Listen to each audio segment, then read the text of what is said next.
There we are. We're all set up here. Welcome back to another episode of Conqueror's coverage with Cobra Commander.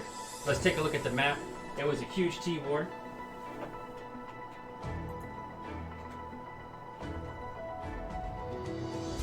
There we are. What a territory war it has been. Alright, we're all set up. Guys, what a season. It's not over yet. It's just now getting to the very end of territory war. I do want to tell you guys a couple things here. We're dealing with some new software. They actually sent us brand new stuff, so we actually made the movement over to the new software. So there's a little kinks that we're working out here. I appreciate you guys sticking along, and let's take a look at what happened. Obviously today was Conqueror City. Let's see who won.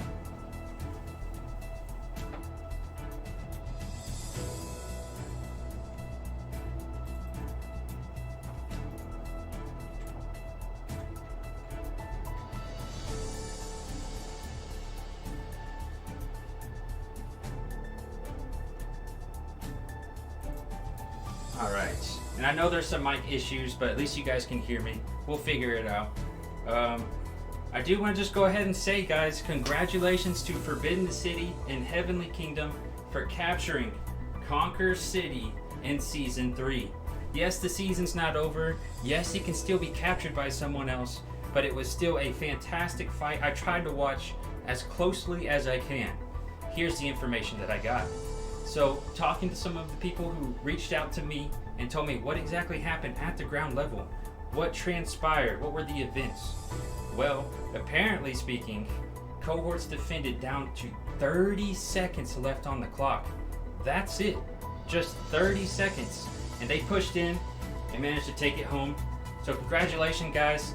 Looking back, stepping back a little bit, we actually see, I have the 4 gates, which if you guys didn't know already, you have to own land in the Borderlands to be able to attack the gate.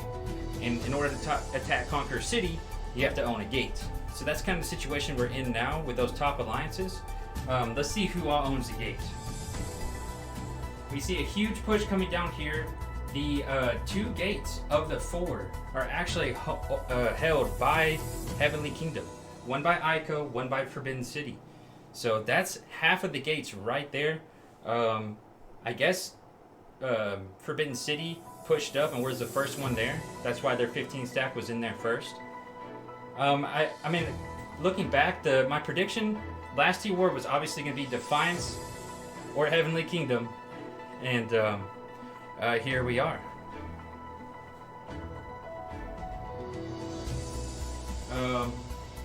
Of the other 2 gates, we have Defiance and we have Dragon Banner, actually. Defiance and Dragon Banner holding the other 2 gates. I was expecting at least 1 gate to be took by Yellow Turbans, but apparently there was some cohort stuff going on there. Other than that, it was still pretty solid pushes all the way around. Well played to all you guys. That right there is the A team of the server, and it's been a great season. We'll see how it pushes forward. Let's go ahead and take a look at the other regions, see what all went down, and then we'll talk a little bit about Friday nights, a big development going on there, coming from my.com, explicitly from my.com. So we'll look at that, and then we'll take a look at the weather. So let's start with Anjavera.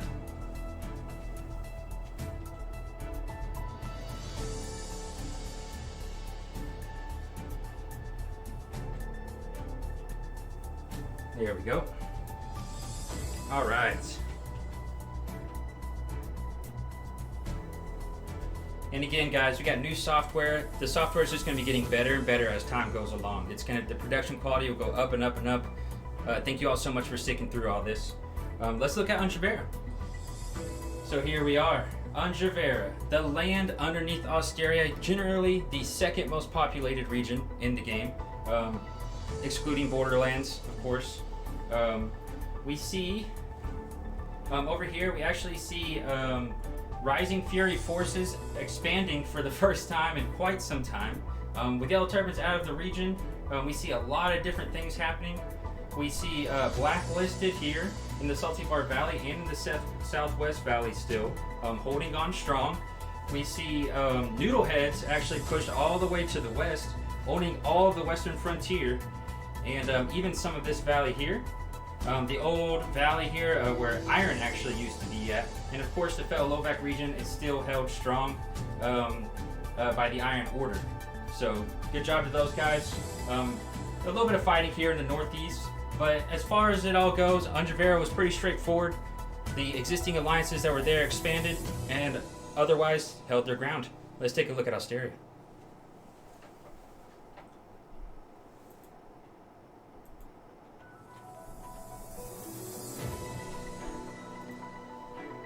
There we go.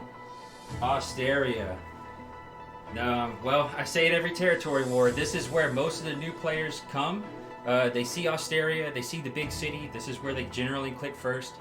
We generally see more movement here than any other region, but for right now, it's mostly High Council. We see a large High Council pushes here, holding a good majority of the region. But in the northwest corner, we do see a little bit expansion. Military Gamers expanded a little bit there. Shout out you guys.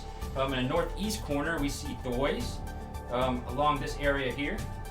And some generally fighting. I think House Council actually got some pressure this T-War from some of the houses in the region, but they didn't make any significant progress. And High Council, I've noticed them personally at least, preparing and gathering siege equipment over time.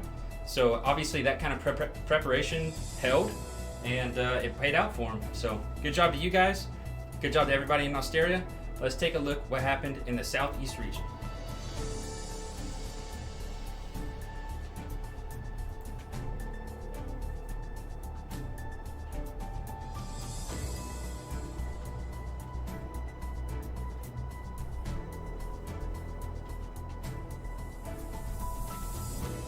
Alright guys, look, I'm gonna do the whole east actually. Normally I split it into two segments and talk about both regions, but I'm just gonna go ahead and say this about the east. Monolith. Guys, Monolith owns most of the entirety of the east. I'm not talking about just a little portion, most of it.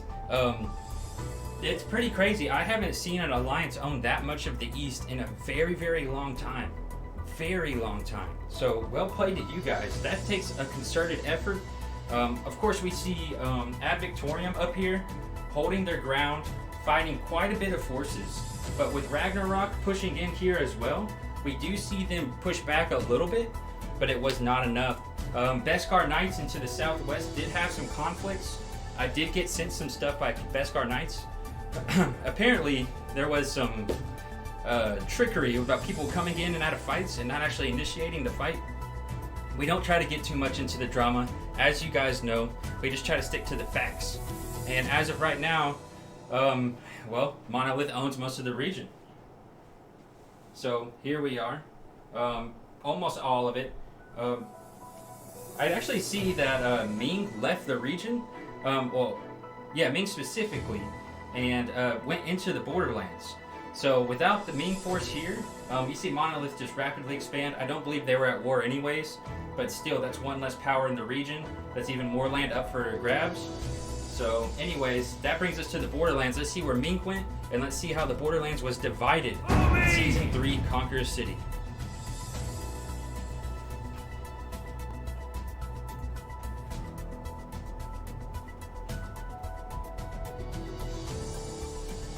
All right.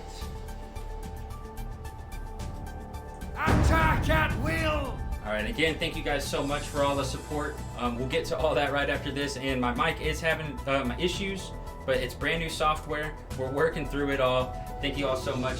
We're gonna start with the northern part of the borderlands, and then we're gonna work our way to the south. That's probably the best way to split it up. So let's go ahead and get to the north here. Huge push from Hightower into this area here. They did get pushed back to the core forces around Conqueror City. And again, guys, if you go to top alliances and you look there, that's going to say who has the most influence and the most land. But generally, we don't see someone who owns Conqueror City also own the most land. It takes a lot of effort, guys. It is not easy capturing CC, and especially with cohorts defending it this time around. So that's why we see Heavenly Kingdom and Defiance both basically going all in here at Conqueror City. We see a little bit of expansion from Dragon Banner here. Ming actually went up and captured the fort up here. I actually forget the name of the fort specifically. I think that there was a concerted effort with YT pushing into the area. I can't speak, obviously, this is just speculation, as we always do, but that's a huge push against them right there.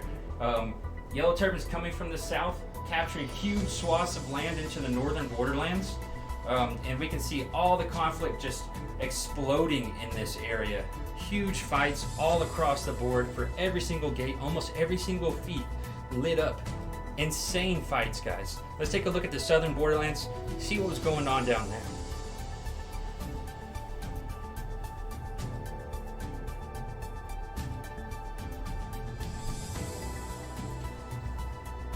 There we are. Alright, guys. The southern borderlands. We always end up ending in the southern borderlands, and that's generally because we don't see a lot of movement. I think it's at least noteworthy to say Order to Fox no longer exists. Their lands were flipped after some mergers. I don't know all the details. I just know that there were some mergers and some swapping, some people coming in. Regardless, the southern borderlands looks pretty much the same. Yellow Turbans owning almost half, actually, that's like half the borderlands they own. Yellow Turbans expanded rapidly. I think what must have happened, and again, speculation, I'm sure there's some Yellow Turban guys that can tell us what exactly happened. After not taking a gate, they must have went for land exclusively. So looking at all this here, I guess they just started pushing up because they own all the southern borderlands. There's a little bit of conflict here. I did actually see No Evil push this, one of the cities down here. I can't remember which one. But yeah, a little bit of Rising Fury right here, but pretty much it's all Yellow Turbans there, guys. I'm going to make a prediction for next territory war.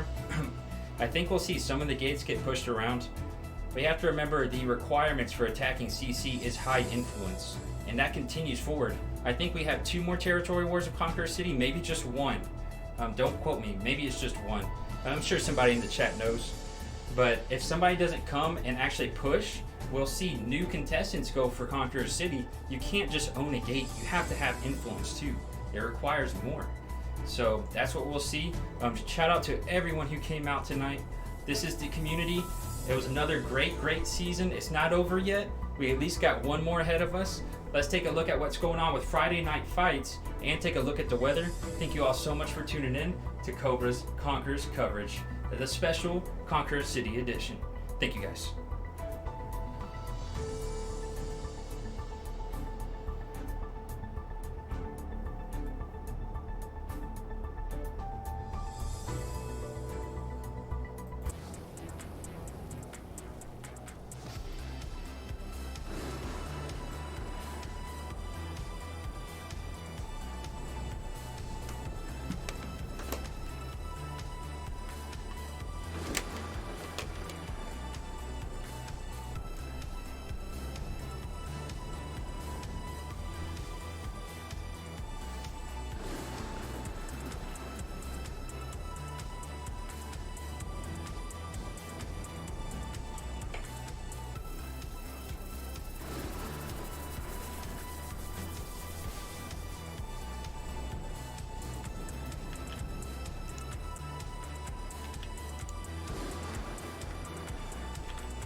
It seems like today was a little extra salty. A little bit of extra salt in there. You guys know what it is.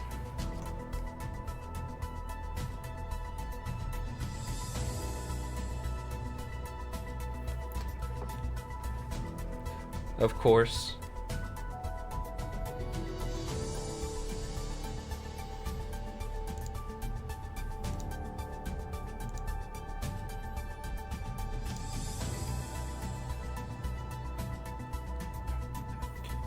Now,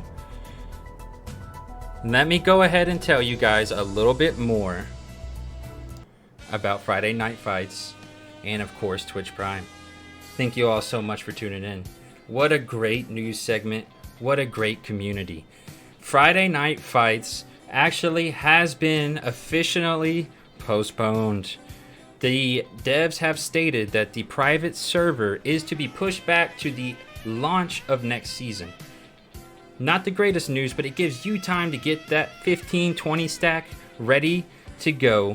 Guys, we've got so much money on the line. We're looking to go up and up and up. It might pass 1,000 this time. That's a lot of cash, guys.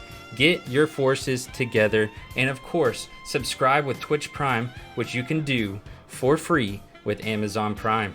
Thank you all so much for tuning in. It's another great news segment. Another great day to be a streamer for Conqueror's Blade. Thank you all so much for tuning in. I am going to be personally trying to get the word out more about Friday Night Fights and letting people know. But hey, thank you, Testy. Let me go ahead and go through everyone who's been supporting here. I think it's worth noting. Thank you, Testy. That's now 4 months, Testy. That's since day one. That's a day one. That's a day one there. Thank you, Veritour, for the follow. Thank you, Zuko, for the follow. Thank you, Morocco, for the follow. And thank you, Chippy Chew, with the follow. And also subscribing with Twitch Prime as well. Thank you. And yeah, guys, it's been another great event here. We're going to have another CC edition. Let's see who captures it, or let's see who defends it next time in Cobra's Conquerors coverage. Thank you all for tuning in. Good luck, have fun, and have a great night. We'll be back with some sieges. Peace out, everyone.